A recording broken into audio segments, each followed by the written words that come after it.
Okay, we've got a few minutes left. I hadn't taken the time earlier in the course, but to generalize this partly because of doing the videotaping and wanting to get through the material with you, but I wanted to take the time to actually show you how important it is to generalize things like that and come up with those kind of curves. Then you could go at different angles and sort of see what it is at different locations. Okay, time for a new concept. Let's now start talking about linear impulse and momentum. And so I'm going to erase the board and we'll start over there on the left side.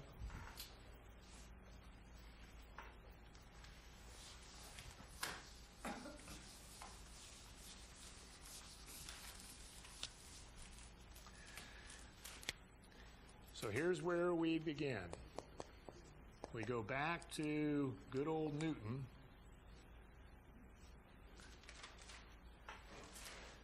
And what's really important is that you keep in mind, similar to what we had to do with work and energy, that what is this sum of forces? What does this mean?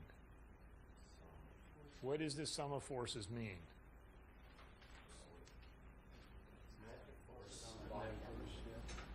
Excuse me?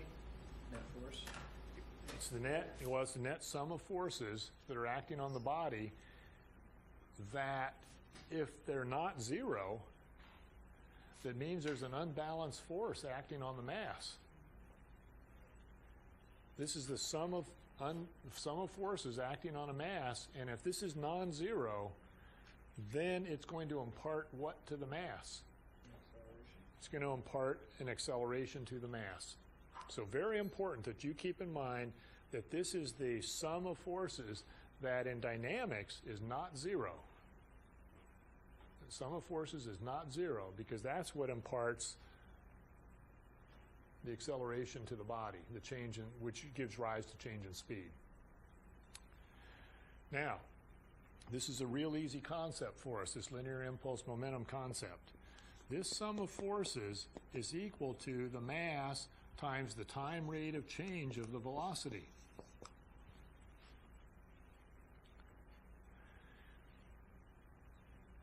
Everybody's comfortable. If we kick dt over here to the left side, we have our new concept.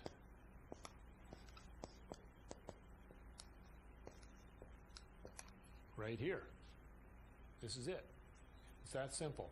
It's not near as complex as the derivation we had to go through with a line integral that through the f dot dr to give rise to the work energy concept.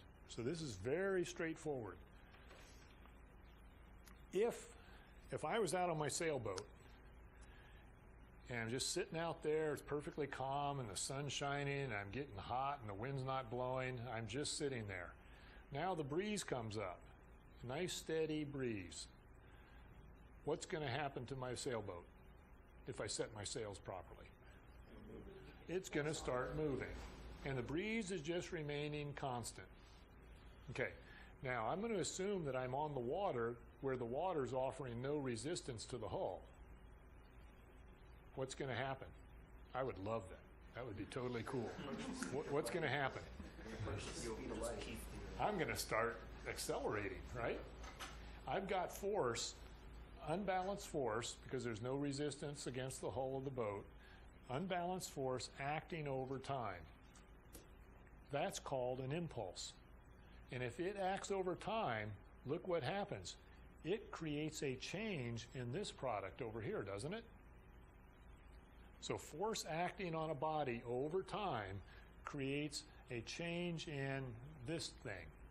Now, we like to give things names. We call this product momentum. Momentum. Mass times velocity. Happens to be called linear momentum. Linear momentum. And this is called the linear impulse. So we have the linear impulse here.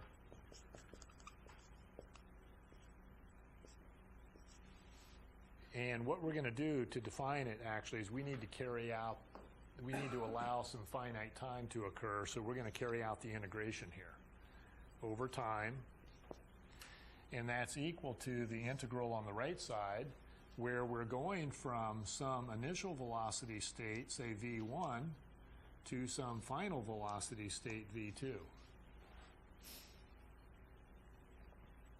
So we get a vector equation out of this.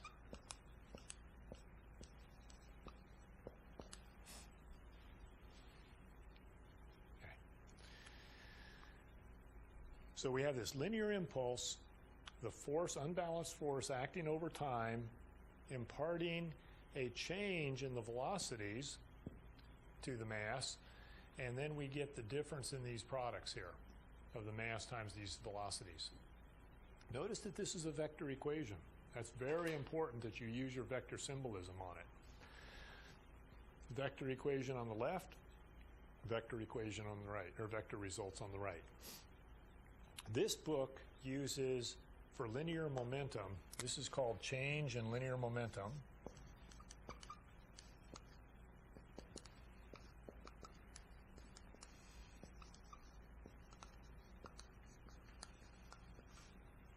And this book uses capital G for some reason for that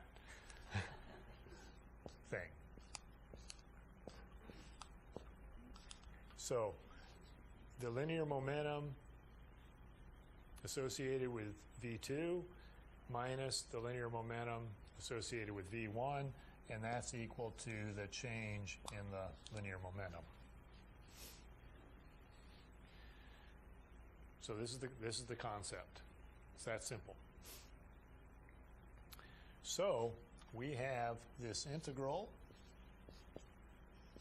of, I'm just going to write it as f dt, where we now understand that this means the sum of the unbalanced forces is equal to delta g over here.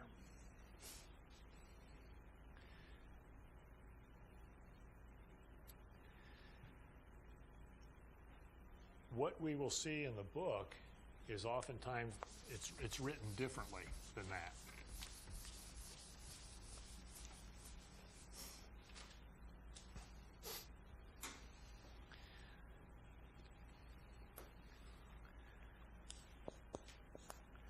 The forces is equal to this. This is the way the concept is presented in the textbook. The unbalanced forces is equal to the time derivative of the linear momentum. Time rate of change of the linear momentum. If we separate those and integrate, we get this.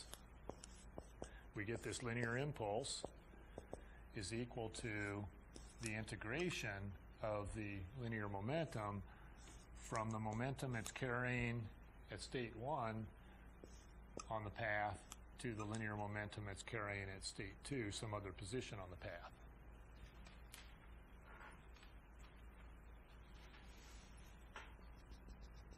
If that's the path,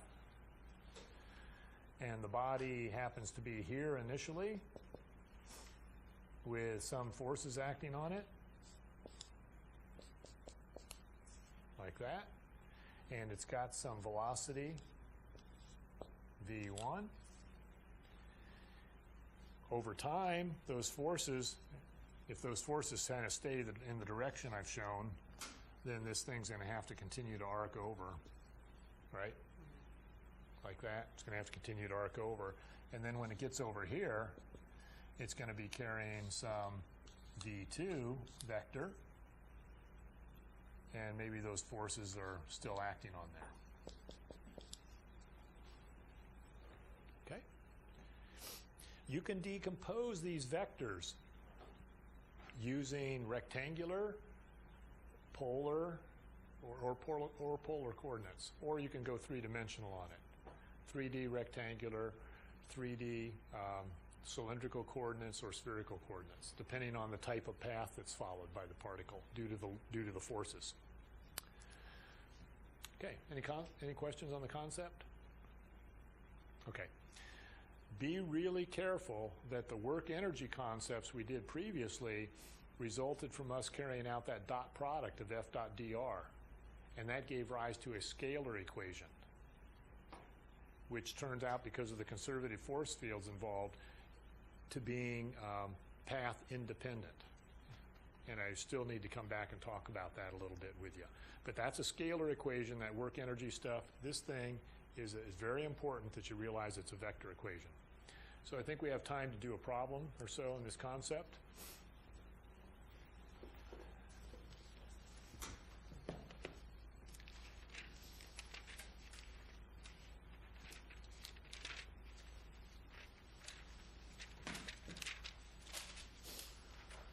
And you've done these in physics before, I believe. Everybody's done physics, haven't they? Everybody in here? Okay. If you remember any of it, you'll be okay. If you remember some of that material. Why don't we take a lunar lander?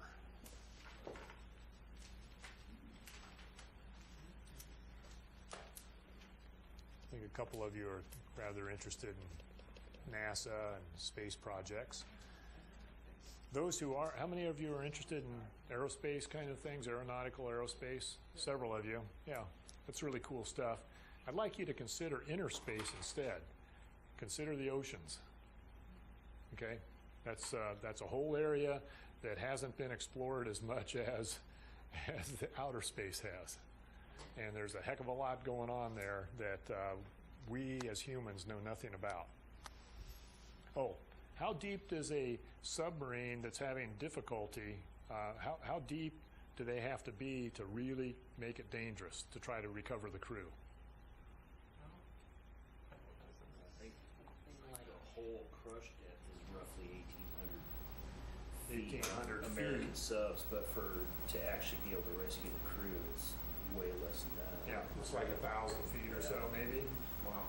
Which is like what? 3 football fields, folks?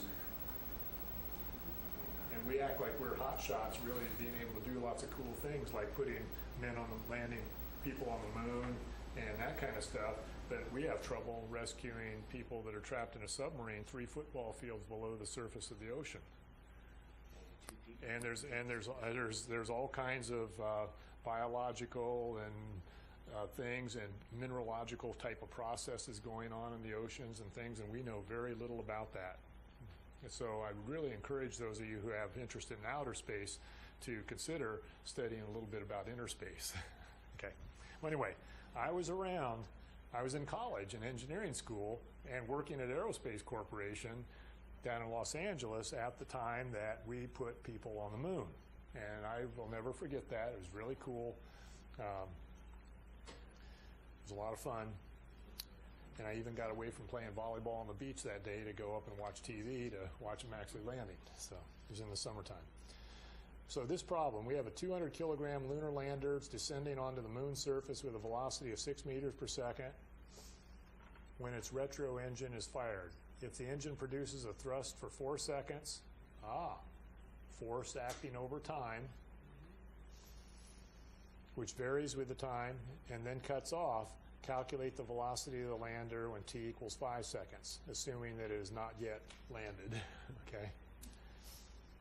And gravitational acceleration on the moon's surface is 1.62. Okay?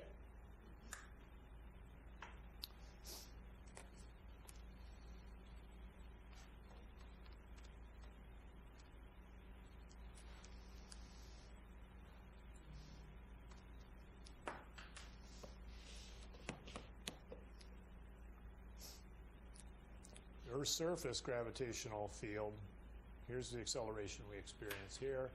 On the moon's 1.62, roughly 6 times. The Earth's gravitational field is roughly 6 times as strong. And if you've ever seen any of the video of those guys out there on the moon jumping around, hopping, skipping, that kind of stuff, that's the reason they were able to do it with those big cumbersome suits on, is because there was so much less gravity there. Okay. So, force acting over time. Here's the force time history given to us. Over 4 seconds, it ramps up to 800 newtons, and the lunar lander had a mass of 200 kilograms. So let's go ahead and look at that.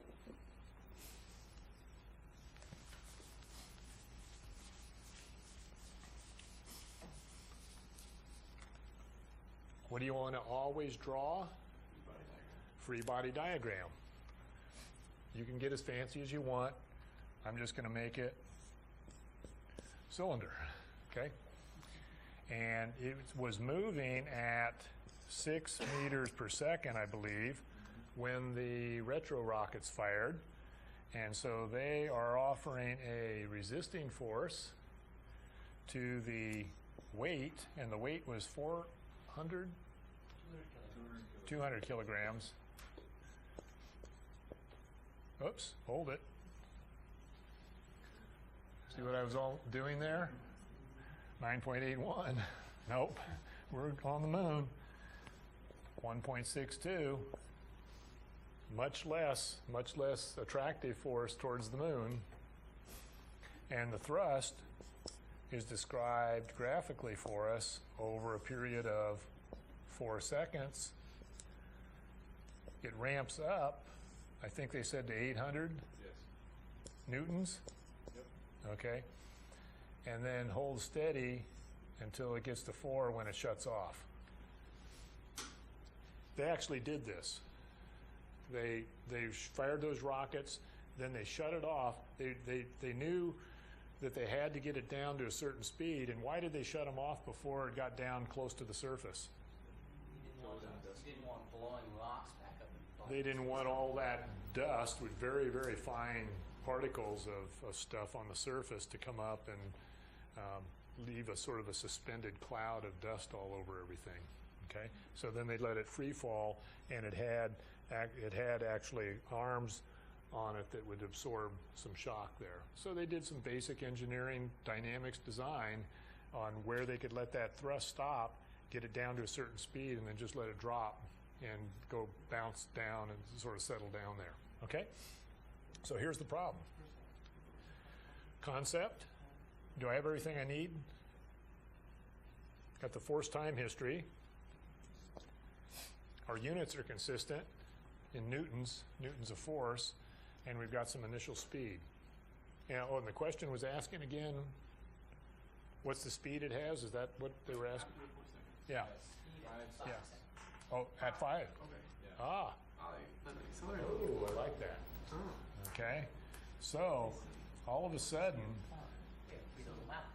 this goes off. Now, I want to show you, let's see how much time we have.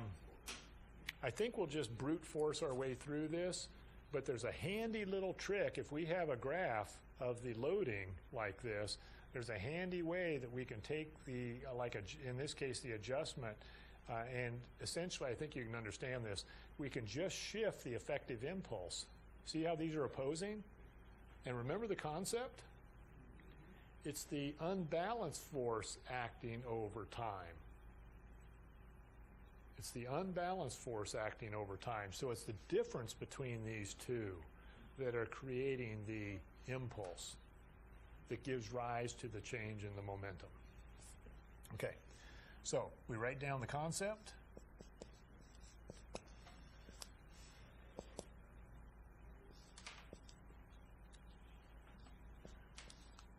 And make sure you start out with it as a vector, and then since we're only dealing with motion in a rectilinear form, we could just make this scalar in say, the y direction, couldn't we? Okay, so we can turn this into, say, just y, and so why don't we define y as downward? And then since they're vectors, we have to write them in the terms of that defined direction. You have to write them in terms of that defined direction. So, writing them downward then, it looks like we've got our 200 times our 1.62 force minus, at least,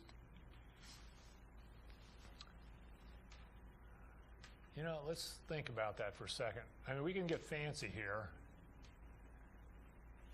And we have the thrust in the negative direction, right? Acting over time. Isn't that the area? under the curve here? Okay. So that area under that curve is going to be 3/4 of this 3,200, right? Just thinking of it as a big rectangle, right?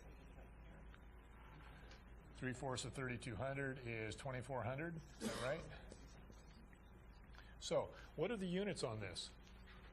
2,400 Newton what? Newton seconds.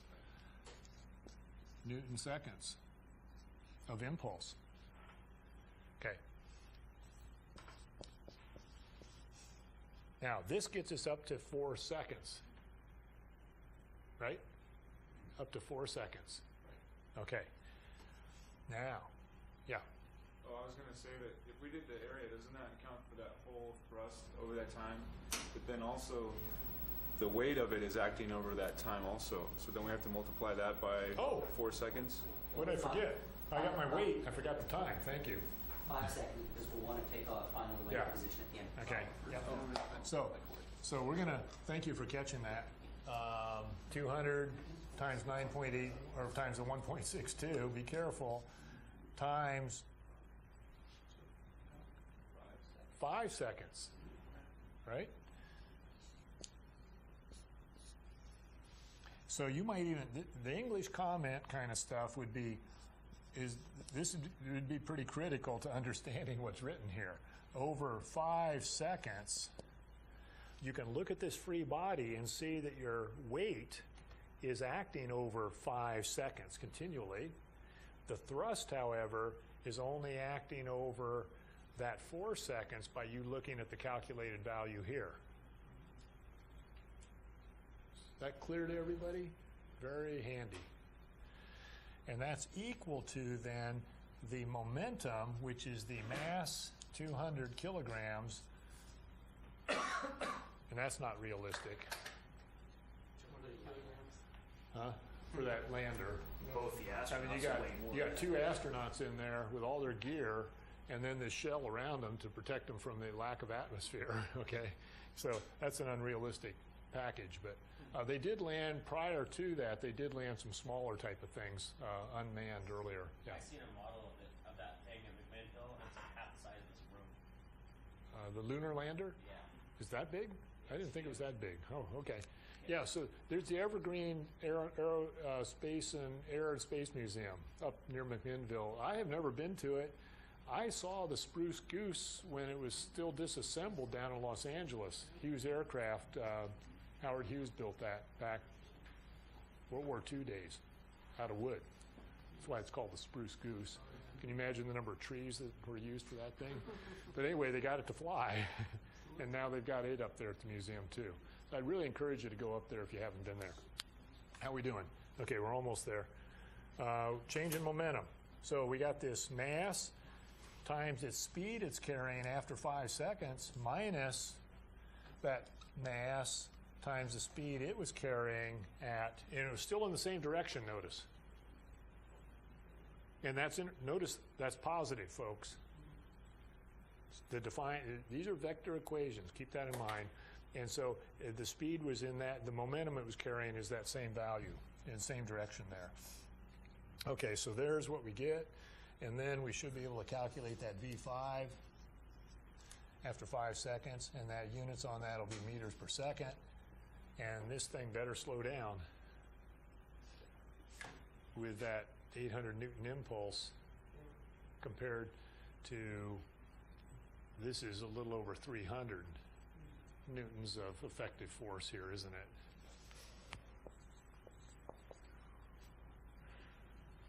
See, 324 newtons of force, and then you've got ramped up to 800 here, slowing the thing down. So somebody want to punch that out? 2.1? Okay. Came down from 6 meters per second to 2.1. Okay. Did they provide an answer in the book or not? Okay, good. Okay, how much time do I have back there? No time? A little time? No time. Can't see you. A little bit of time. Okay, good. Okay. A couple more things. You've done some things in physics before. You have an object sitting here. It might be carrying some velocity, say v of a block initially, and then you say got some smaller mass, m1 over here, some maybe big m2 sitting there, and this thing is coming, say, v sub f, which is greater than that, where this one's going to overtake that, come in and embed itself into this. Let's say it embeds itself into this, and then after the interaction has occurred, then they are going to move off together, m1 plus m2, at some effective speed. So you can use this concept, as you've probably done in physics before, to actually work these kind of problems out. Okay, so next Monday we'll continue on with this concept and then actually probably get on to angular impulse and momentum.